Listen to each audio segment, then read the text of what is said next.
भारतवर्ष में उस समय अगर किसी ने वायरस इन्वेंट किया था तो that was mister Imran हस्नी।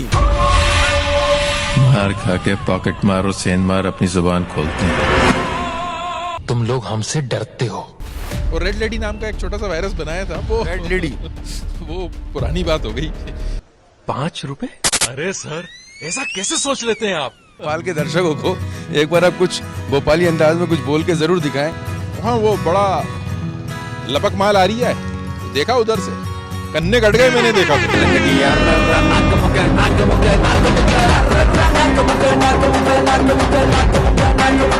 Film industry में रहते हैं, अफेयर भी काफी हो जाते हैं।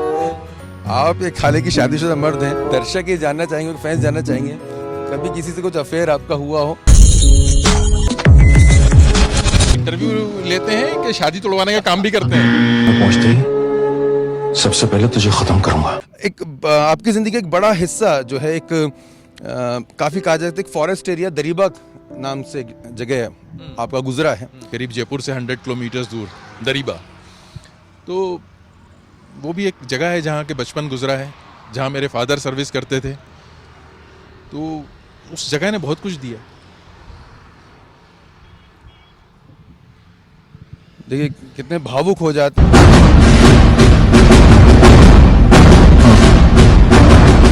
आपका हाँ नाम में कुछ फर्क नजर नहीं आ रहा। जो लोग इंडस्ट्री में काम करना चाहते हैं, फॉर्मली या इनफॉर्मली, पार्ट टाइम या फुल टाइम, या कोई नए बच्चे हैं, तो उनके लिए आप क्या सीख देंगे, नसीहत देंगे?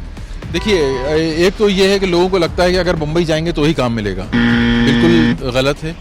आप किसी भी गली कूचे का, छोटा शहर, बड़ा शहर, गांव, कहीं से भी हो, कहीं से भी आके काम कर सकते हैं।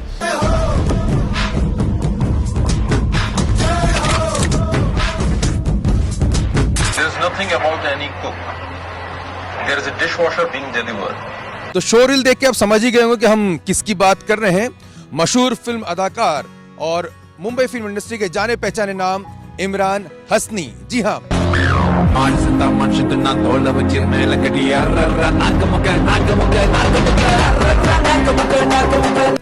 लेकिन आप बहुत कम लोग ऐसे लोग जानते होंगे कि इमरान हस्नी जी जो हैं वो भोपाल से ताल्लुक रखते हैं।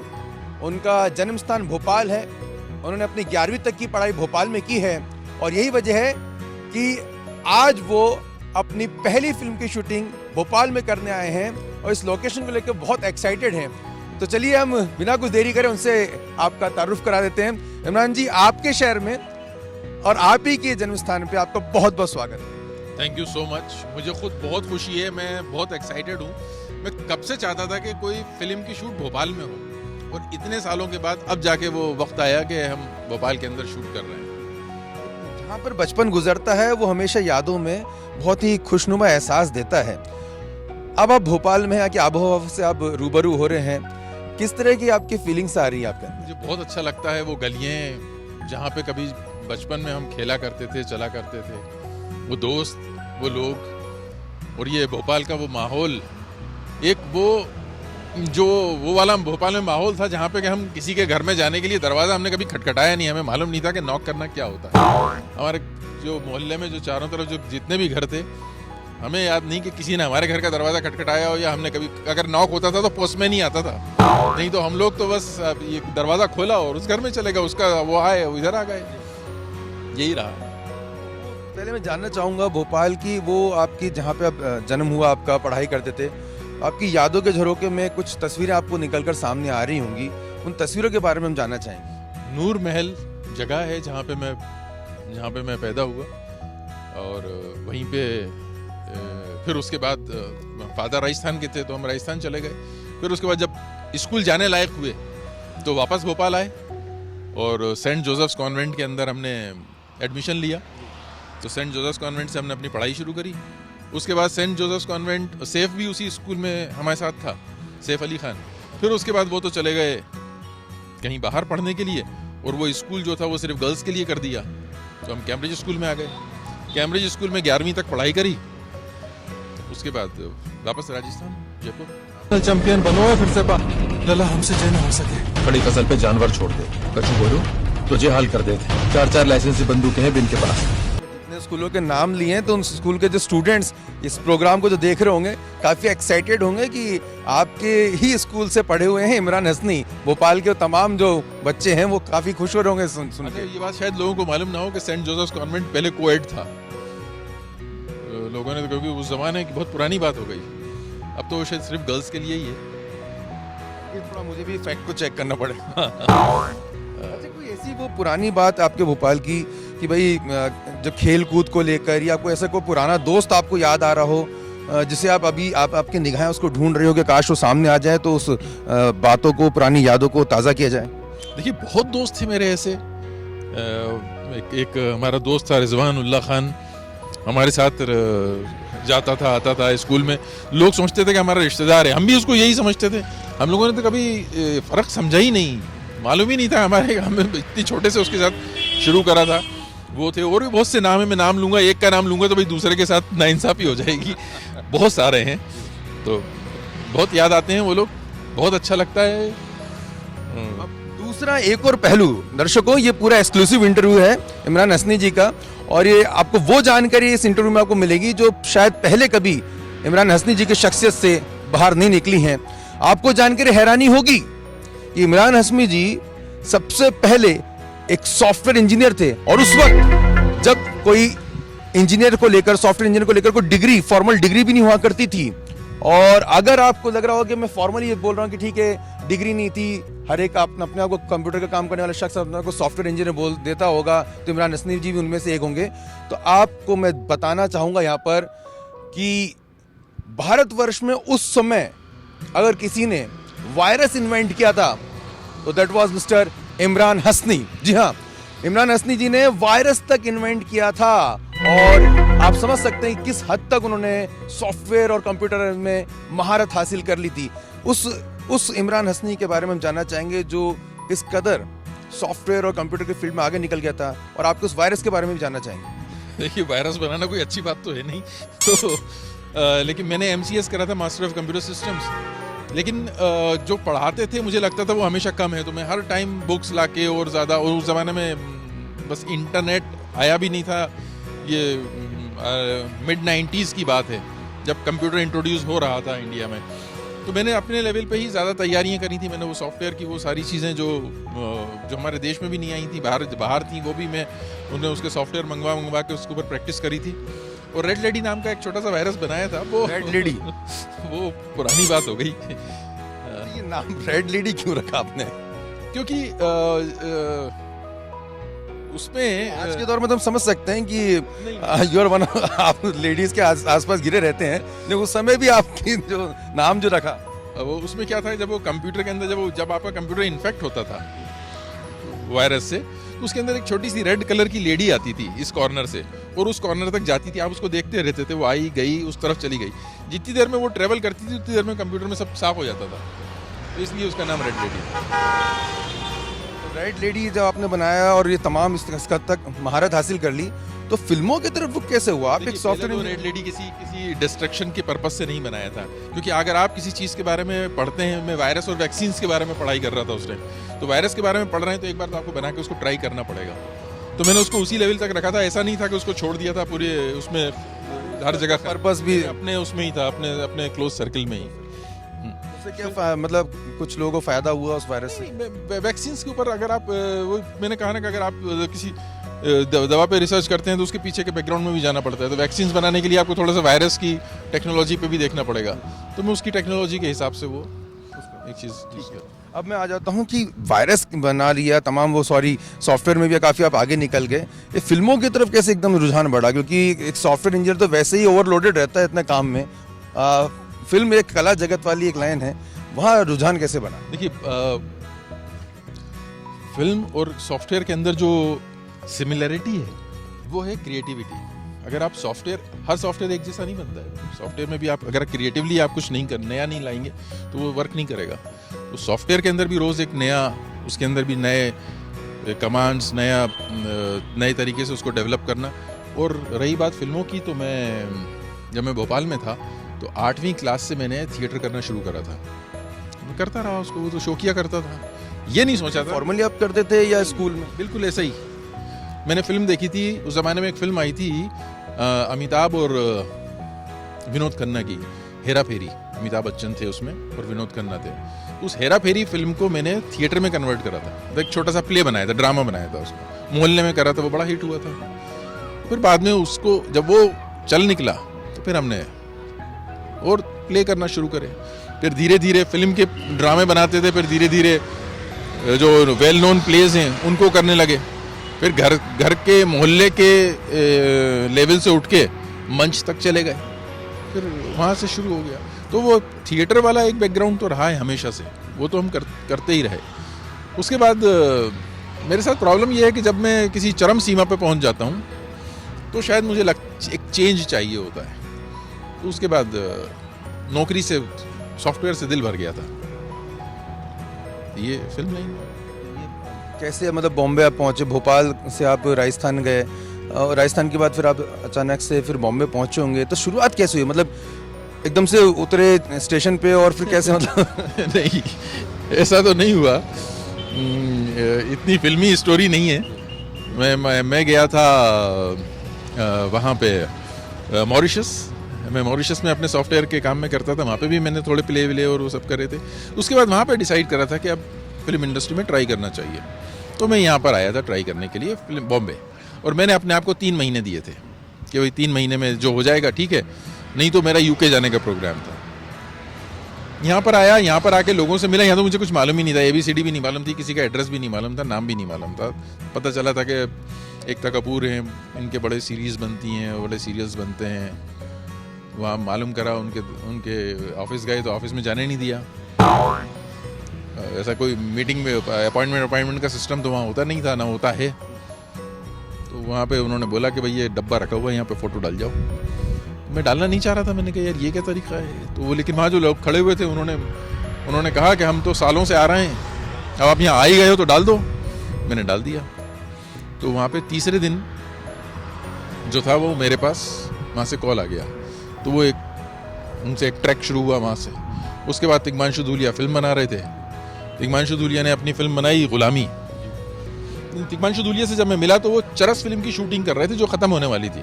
तो उन्होंने कहा इस फिल्म के अंदर तो कुछ नहीं है, तो अब अगली बनाऊंगा तो बुलाऊंगा। तो उन्होंने बहुत जल्दी बुला लिया मुझे। वो फिल्म थी गुलामी। इरफान खान, सनी देओल, समीरा रेड्डी, ये सब थे उनकी फिल्म के अंदर। मेरा भी बहुत प्राइमरी कैरेक्टर था। वो फिल्म आधी बन के रह गई थी बस, लेकिन उसके बाद से फिर काम मिलता चला गया। काफ़ी कहा जा सकता है कि रॉ लाइफ पहले शुरुआत में जिए, जिसमें कोई मेकअप नहीं होता था, जिसमें ऐसी कोई लाइट्स नहीं होती थी, कैमरे नहीं होते थे। एकदम से उस दुनिया में जाना, पहले वो अटपटा अनुभव क्या रहा कि अरे भाई ये भी आपको करना है, कुछ ऐसे कुछ आपको भूल गए हों और आपको लगा कि अरे ये भी करना ज़रूरी रहता है क्या? नहीं, देखिए जब गए थे तो सोच के ही गए थे कि अब जब फिल्म होगी तो लाइट भी लगेगी और मेकअप भी होगा, और थिएटर में भी थोड़ा बहुत मेकअप तो करना ही पड़ता है। थिएटर में फ़र्क सिर्फ इतना होता है कि कैमरा नहीं होता और सीधे ऑडियंस बैठी होती हैं। तो यहाँ पर कैमरा भी था, तो वो वाला फ़र्क, तो वो वाला डिफरेंस तो नहीं आया। डिफरेंस आया सिर्फ कि वो एक अलग मीडियम है, वहाँ पे काम लाना, उसके तरीके, इसका कोई फिक्स फार्मूला नहीं है। लोग सोचते हैं कि फार्मूले हैं, लेकिन उसका कोई फार्मूला वर्क करता नहीं है। आपको मिल गया तो मिल गया, और नहीं मिला तो नहीं मिला। उस समय कोई स्ट्रगलर की कोई ऐसी कोई स्टोरी आपको सुनाई पड़ी हो और उसने बताई हो आपको, तो आपको मन लगा भाई कहाँ आ गए यार, इतना स्ट्रगल भी करना पड़ता है क्या यहाँ पे? जब मैं पहली बार गया तो वो लोग खड़े हुए थे और उन्होंने कहा कि जिससे मेरी पहली बार बात हुई थी, वो कोई एक्टर था, तो उसने कहा डाल दो डब्बे में फ़ोटो। मैंने कहा नहीं है अभी डब्बे में क्यों डालूंगा। तो मैंने पूछा उससे कि तुम कब से आ रहे हो? उसने कहा मैं 5 साल से आ रहा हूँ। मैंने काम कितना मिला है? उसने कहा अभी मिला नहीं है। एक और से बात करी, उसने कहा कि 3 साल से नहीं मिला। फिर एक फिल्म का डायरेक्टर मिला, उसने एक फिल्म बनाई थी, वो अपने घर लेकर गया। उसके घर जाकर देखा तो वो एक छोटा सा कमरा था, 10 बाई 10 का होगा। उसमें ज़मीन पे वो 4 लोग रह रहे थे, और किस पैथेटिक कंडीशंस में रह रहे थे कि मैं डर गया कि अगर फिल्म का डायरेक्टर ऐसे रह रहा है तो मतलब क्या होगा। तो वो तो ज़रूर था कि उनकी कहानियाँ देख के लगा था कि गलत जगह पे आ गया, लेकिन कोशिश करता रहा। फिल्म की है इमरान हस्नी जी ने, काफ़ी आपको लंबा सफ़र अभी और तय करना बाकी है, लेकिन अब तक जो आपने काफ़ी बड़ी बड़ी फिल्में की हैं, सबसे बेहतर किरदार या जो आपके दिल के करीब है, जहाँ पे अपने को लगा कि हाँ मेरा एक बेस्ट पार्ट जो मेरे एक्टिंग का वो उसमें निकल कर आया, वो कौन सा किरदार है? देखिए, बेस्ट पार्ट तो नहीं कह सकता कि एक्टिंग का बेस्ट पार्ट निकल कर आया, लेकिन हाँ जो फिल्म करने में जो मुझे मज़ा आया वो पान सिंह तोमर और डी डे थी। पान सिंह तोमर में बहुत मज़ा आया था करने के अंदर। पान सिंह तोमर एक ऐसी रॉ फिल्म थी, मतलब जिसके अंदर के मतलब इस टाइप की फिल्म एक एक्टर की लाइफ में बहुत मुश्किल से आती है, जहाँ पे आप एक रियल लोकेशन पे शूट कर रहे हैं, आप 2 महीने पड़े हुए हैं, 55-50 डिग्री का टेम्परेचर है, जहाँ पे थोड़े दिनों के बाद हालत ऐसी हो गई कि आपको मेकअप करने की भी ज़रूरत नहीं, अब डाकू ही लगने लगे, और रियल लोकेशन सब कुछ, ये स्टोरी रियल, वहाँ की भाषा जो हमने कभी बोली नहीं, बुंदेलखंडी बोल रहे हैं, वो सब कर रहे हैं, वो वाले ड्रेसेस पहन रहे हैं, वही कपड़े पहन के सुबह उठ के वही कपड़े पहन के निकल रहे हैं, वो जो जिया उस कैरेक्टर को, वो एक बहुत अच्छा एक्सपीरियंस था। कोई ऐसा कोई किरदार इमरान जी जिसको करके हालांकि आप उसको शेयर करें नहीं करें, that's on your will, but आपको लगता है कि नहीं यार वो नहीं किया होता तो ज़्यादा बेटर होता? ऐसा तो नहीं है कि मैं ये कहूँ कि ये वाला नहीं किया होता तो ज़्यादा बेटर है। ऐसे तो देखिए, आप क्या है, जब आप एक जर्नी के अंदर होते हैं तो आप कुछ अच्छे काम भी करते हैं, कुछ ऐसे काम भी करते हैं जो उतने अच्छे नहीं हैं या लोगों को पसंद ना आए या कुछ भी, वो तो करें। लेकिन आपने देखा होगा मैं बहुत कम काम करता हूँ, मेरे लिस्ट इतनी लंबी नहीं है। मैं अगर एक फिल्म मैंने करी है तो पीछे 10 छोड़ी होंगी उसके पीछे। फिल्मों में एक कहा जाता है कि एक दूसरे की टांग भी बहुत खींची जाती है, क्या वाकई में इस तरह का अनुभव आपका भी रहा है कि भाई आपका किरदार किसी और ने ले लिया हो या आपके अपने ने आपको कभी धोखा दे दिया हो, क्योंकि बहुत ज़्यादा कंपटीशन है फिल्म लाइन में, तो इस तरह कभी कोई आपका अनुभव रहा? देखिए, अगर पीछे से किसी ने कभी काट करी हो तो पता चल नहीं पाता इतनी जल्दी कि अगर किसी ने कुछ करा हो तो। लेकिन मैं अगर जिस लेवल पे भी हूँ और जिस लेवल पे हो सकता था उसकी मैं किसी के सर पे नहीं डालना चाहता। तो मेरा अपना टैलेंट और मेरी अपनी किस्मत है, जहाँ पे भी हूँ आज, तो उसके लिए अगर और जहाँ पे नहीं हूँ तो दोनों चीज़ों के लिए कोई दूसरा जिम्मेदार नहीं है, मैं अकेला जिम्मेदार हूँ। आजकल OTT और डिजिटल प्लेटफॉर्म पे काफ़ी फिल्में बन रही हैं, काफ़ी पुराने किरदार भी, काफ़ी पुराने जो एक्टर और एक्ट्रेस भी, उनको भी काफ़ी मौका मिल रहा है, नए भी बहुत सामने आ रहे हैं। किस तरह से उसको चेंज को आप देखते हैं? देखिए, उस चेंज की वजह से उन लोगों को काम मिलना बहुत शुरू हो गया जिनको के काम नहीं मिल पाता था, और OTT वालों को भी वो लोग चाहिए होते हैं जिनके पास ज़्यादा काम ना हो और थोड़ा बहुत लोग जानते भी हों। उससे उनको फ़ायदा ये होता है कि आपको कंटिन्यूटी में डेट्स मिल जाती हैं, और OTT में कंटेंट देखा जाता है, नाम नहीं। वहाँ कंटेंट ज़्यादा चलता है, इसलिए वो सब कुछ चल जाता है वहाँ पे। जो लोग फिल्मों में काम नहीं कर पाए या नहीं कर पाए उतना अच्छा, घर पे बैठे हैं, OTT में चल रहे हैं, उसके बजाय कंटेंट है, टैलेंट नहीं। मतलब टैलेंट तो ऑब्वियसली है, लेकिन मतलब मेजरली जो वजह है वो कंटेंट है। ये जो बड़े पर्दों की फिल्में जो हैं अब डिजिटल मीडिया पे आने लग गई हैं, आपको लगता है कि जो एक बहुत बड़े स्तर पे जो शूटिंग हुआ करती थी, तमाम तामझाम हुआ करते थे, काफ़ी बड़े कहा जाता है एंसिलरीज रोज़गार मिलते थे, काफ़ी लोग से जुड़े रहते थे, एक बड़ा चेंज आ गया उसमें? नहीं, स्केल में कम चेंज नहीं आया, स्केल आज भी उतना ही बड़ा है, कैनवास आज भी उतना ही बड़ा है। बस ये हो गया है कि अब आपको उतनी वो नहीं रही कि अगर थिएटर में फिल्म लगेगी तो मैं जाऊंगा देखने के लिए। लोग बोलते हैं अरे यार रुक जा, 10-15 दिन बाद तो OTT पे आ ही जाएगी, लोगों का ये थॉट हो गया है। तो वो फर्क थिएटर को पड़ा है, उसके लिए फिल्म का कैनवास छोटा नहीं हुआ, फिल्म का कैनवास तो बड़ा हुआ है। जब हम इमरान हस्नी बोलते हैं तो साथ में इमरान हाशमी जी का भी नाम जो है वो काफ़ी नाम मिलता जुलता आ जाता है, तो कभी कोई इससे परेशानी हुई या कुछ फ़ायदा हुआ? देखिए, परेशानी हुई होगी, फ़ायदा तो नहीं हुआ। इमरान हाशमी के बर्थडे जब आती है तो लोग मालूम नहीं कहाँ से मेरा नंबर भी निकाल लेते हैं और मुझे बहुत मैसेजेस करते हैं। और इमरान हाशमी कई बार उसके फैंस जो हैं वो कहीं कहीं से नंबर देखते हैं, इधर उधर से कहीं मिलता है, कन्फ्यूजन होता है तो मुझे फ़ोन करते हैं। कई बार किसी भूल भुलैया में किसी डायरेक्टर का भी फ़ोन आ जाता है इमरान हाशमी समझ के, तो और लोग बोलते भी हैं तो थोड़ा गलत है, ठीक तो नहीं, नाम में सिमिलरिटी थोड़ी सी है। आपने बोला कभी मुलाकात हुई हो, कभी बोला? अब मैंने डर्टी पिक्चर करी थी इमरान के साथ, लेकिन बोला तो नहीं। ये इंटरव्यू उन तक जरूर पहुंचे, वो भी समझें किस तरह की दिक्कतें आपको दो चार होना पड़ रहा है। ये सवाल ये भी हम आपसे जानना चाह रहा हूँ कि अब जो आपकी आने वाली फिल्म है टीकू वेड्स शेरू, इसके बारे में हम आपसे चर्चा करना चाहेंगे, किस तरह की मूवी है। नाम तो काफ़ी तनु वेट्स मनु टाइप का लग रहा है, तो उसमें आपका किरदार क्या है और मूवी किस तरह की? देखिए, नाम शायद ऐसा लग रहा होगा, लेकिन स्टोरी तो बिल्कुल ही अलग है, बिल्कुल डिफरेंट है। बड़ी मसालेदार, हल्की फुल्की मनोरंजक फिल्म है। स्टोरी तो इसके बारे में ज़्यादा बात नहीं कर सकता मैं अभी, तो मैं इसके अंदर हुमायूं के नाम से कैरेक्टर कर रहा हूँ, तो उसके बारे में भी अभी थोड़ा सा वक्त दीजिए उसको, आएगा तो देखिए। नवाजुद्दीन सिद्दीकी भी आपके साथ में है? हाँ, नवाजुद्दीन सिद्दीकी इस फिल्म के हीरो हैं, मेन रोल कर रहे हैं वो। आप उनके क्या भाई बने इस फिल्म? कजिन हूँ मैं उनका, हाँ, उसके कजिन। भोपाल में इसकी शूटिंग हो रही है, और भोपाल की पृष्ठभूमि में किस तरह का इसमें? एक तो मैं भोपाली ही हूँ उसके अंदर, मतलब मैं भोपाल का ही हूँ, तो वो जो वो वाली बात है ना, भोपाल को, हाँ वो मियाँ क्या हो रहा है, वो थोड़ा सा हमारे भोपाल के दर्शकों को एक बार आप कुछ भोपाली अंदाज में कुछ बोल के जरूर दिखाएं, और अगर मुमकिन हो तो एक का डायलॉग अगर आप फिल्म का अगर शेयर करें। फिल्म का तो नहीं कर सकते हैं, लेकिन अभी वो उसके अंदर ही था कि अभी जो जिस तरीके से करना है, फिल्म के डायलॉग तो नहीं करेंगे, तो हाँ वो बड़ा लपक माल आ रही है, देखा उधर से कन्ने कट गए मैंने देखा तो।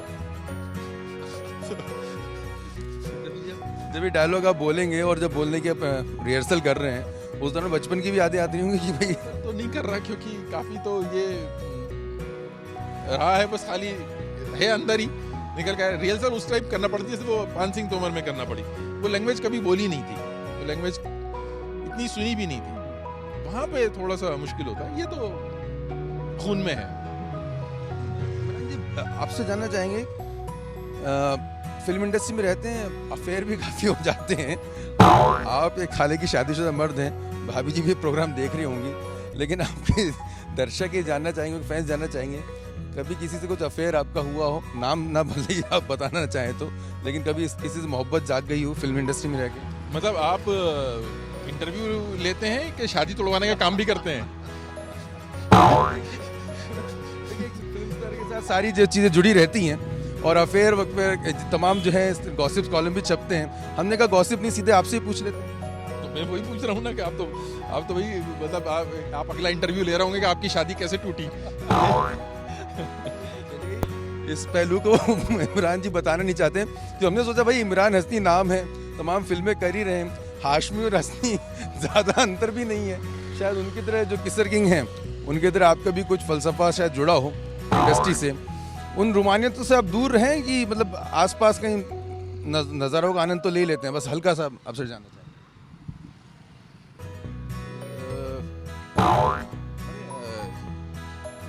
बड़ी अजीब क्वेश्चन पूछ रहे हैं। चलिए एक पहलू आपसे चर्चा करके हम जाने, एक आपकी ज़िंदगी का एक बड़ा हिस्सा जो है, एक काफ़ी कहा जाता है फॉरेस्ट एरिया दरीबा नाम से जगह आपका गुजरा है, और वो आपकी यादों में काफ़ी बसा हुआ है, आपने उसका एक व्हाट्सएप ग्रुप भी बना रखा है दरीबा के नाम से। उस दरीबा ग्रुप के बारे में और दरीबा के बारे में जानना चाहेंगे, जगह के बारे में जानना चाहेंगे। देखिए, मेरी माँ जहाँ जॉब करती थी, वो हिंदुस्तान कॉपर लिमिटेड की एक ब्रांच थी, दरीबा कॉपर प्रोजेक्ट, जो कि राजस्थान के अंदर एक बड़ी रिमोट लोकेशन पे थी, करीब जयपुर से 100 किलोमीटर्स दूर दरीबा। तो वो भी एक जगह है जहाँ के बचपन गुजरा है, जहाँ मेरे फादर सर्विस करते थे, तो उस जगह ने बहुत कुछ दिया। देखिए कितने भावुक हो जाते हैं, और कई ऐसी लोकेशंस रहती हैं दर्शकों, जो कई ऐसे मकाम रहते हैं किसी भी शख्स की ज़िंदगी में, जो उसके बहुत ही कहा जैसे दिल के करीब होते हैं, और एक किरदार, एक आर्टिस्ट जब आप पर्दे पे आप देखते हैं तो उसके पीछे काफ़ी जो एक हिस्ट्री जुड़ी हुई होती है, और वो हिस्ट्री कहीं ना कहीं उनके किरदार में झलकती है, उनके कैरेक्टरिस्टिक में दिखती है, उनकी कहा जा सकता है शख्सियत का एक अहम हिस्सा होते हैं। तो ये कहीं ना कहीं दरीबा कॉपर प्रोजेक्ट, जो जैसे कि बताया इमरान हस्नी जी ने, उनके पिताजी से जुड़ा हुआ है, उनकी माताजी से जुड़ा हुआ है, और उनके खुद के दिल के काफ़ी करीब हैं। तो हम थोड़ा सा चेंज ओवर करते हैं। इमरान जी, आने वाली फिल्मों के बारे में, इसके अलावा जो आपकी टीको वेट शेरू के अलावा आने वाली कुछ आपके प्रोजेक्ट्स के बारे में अगर आप शेयर करना चाहें अपने फैंस के साथ। तो ये दीनदयाल उपाध्याय एक फिल्म है, जो पंडित दीनदयाल उपाध्याय की बायोपिक है, जो काफ़ी टाइम से रुकी हुई है, कई कारणों से। पहले तो वो चुनाव आ गए थे, इस वजह से वो रिलीज़ नहीं हो पाई, फिर उसके बाद कोरोना हुआ, फिर रिलीज़ हो रही थी तो कोरोना का दोबारा हो गया, अब फरवरी में उसको रिलीज़ करने की बात हो रही है। तो वो एक रिलीज़ है। उसके बाद एक मैंने फिल्म खुद डायरेक्ट करी है, हाइट हाइट, जिसको एक लंदन बेस्ड प्रोडक्शन हाउस ने प्रोड्यूस करा है। वो फिल्म अभी मैं शूट करके आया ही हूँ यूपी से, उसका पोस्ट प्रोडक्शन चल रहा है, तो 2-3 महीने में वो भी तैयार हो जाएगी, रिलीज़ पे आ जाएगी। तो ये 2 मेरे प्रोजेक्ट्स हैं। बाकी अभी ये टीकू वेट शेरू आने वाली है। OTT में भी कुछ आप हाथ आजमाने वाले हैं? OTT पे मैंने अभी तक कुछ ऐसा नहीं, अभी ऐसा कुछ नहीं है। एक धनबाद ब्लूज़ करी थी, वो OTT पे है। उसमें भी काफ़ी आपका अहम किरदार था। उस तौर पे कहा जा सकता है कि इमरान हसनी जो है, देखिए एक ऐसा शख्सियत, मैं इंटरव्यू इनका कर रहा हूँ तो मुझे एक ऐसा फील आ रहा है कि एक ऐसा शख्स जो अपने जड़ों से जुड़ाव रखता है, अपने पुराने बंदों को याद रख के चलता है और कहीं ना कहीं नेक नीयत से आगे बढ़ने की कोशिश कर रहे हैं। मुंबई फिल्म इंडस्ट्री एक ऐसी कॉम्पिटिटिव फिल्म इंडस्ट्री जहाँ पर शहमात के खेल चलते रहते हैं, एक एक किरदार को हासिल करने के लिए तमाम हथकंडे अपनाए जाते हैं, लेकिन खुद को अपने तक सीमित रखकर एक नेक दिल से आगे बढ़ने की एक भरोसा यहाँ पर इमरान हसनी जी से बात करके हमें मिल रहा है। सर, फाइनली मैं आपसे वो मैसेज आपके ज़रिए मैं जानना चाहता हूँ कि जो लोग इंडस्ट्री में काम करना चाहते हैं, फॉर्मली या इनफॉर्मली, पार्ट टाइम या फुल टाइम, या कोई नए बच्चे हैं, तो उनके लिए आप क्या सीख देंगे, नसीहत देंगे? देखिए, एक तो ये है कि लोगों को लगता है कि अगर मुंबई जाएंगे तो ही काम मिलेगा। बिल्कुल गलत है। आप किसी भी गली कूचे का, छोटा शहर, बड़ा शहर, गांव, कहीं से भी हों, कहीं से भी आके काम कर सकते हैं और काम सबको मिलता है। OTT आने से एक फ़ायदा ये हुआ है कि आप अब रियल कैरेक्टर्स ढूंढने जाते हैं। अगर आपको कोई एक एक्टर चाहिए जो पुलिस वाला है, तो वो पुलिस वाला जैसा दिखेगा तो उसको ले लेंगे। पहले तो ये था कि कोई भी उसके बाल इतने बड़े हैं तो भी पुलिस वाला ले लिया उसको, वो ज़माना गया। तो अगर आप में है टैलेंट, कुछ भी है, तो अपने ड्रीम्स को चेज़ करिए और शिद्दत से कोशिश करिए, ज़रूर मिलता है। शेर अपने शहर भोपाल के लिए? शेर तो अब नहीं निकलते। शेर भले नहीं निकलते, लेकिन हम भोपाल की इन गलियों में, खूबसूरत गलियों में, इस सड़कों पर हम जरूर निकले हैं इमरान हसनी जी के साथ में, और आने वाले दिनों में कुछ ऐसे ही शख्सियतों के साथ आपके साथ हम रूबरू होते रहेंगे। अगर ये वीडियो आपको पसंद आए तो हमारे चैनल को लाइक कीजिएगा, सब्सक्राइब कीजिएगा और शेयर जरूर कीजिएगा। अपने दोस्त आशुतोष को दीजिए विदा, इजाजत, नमस्कार।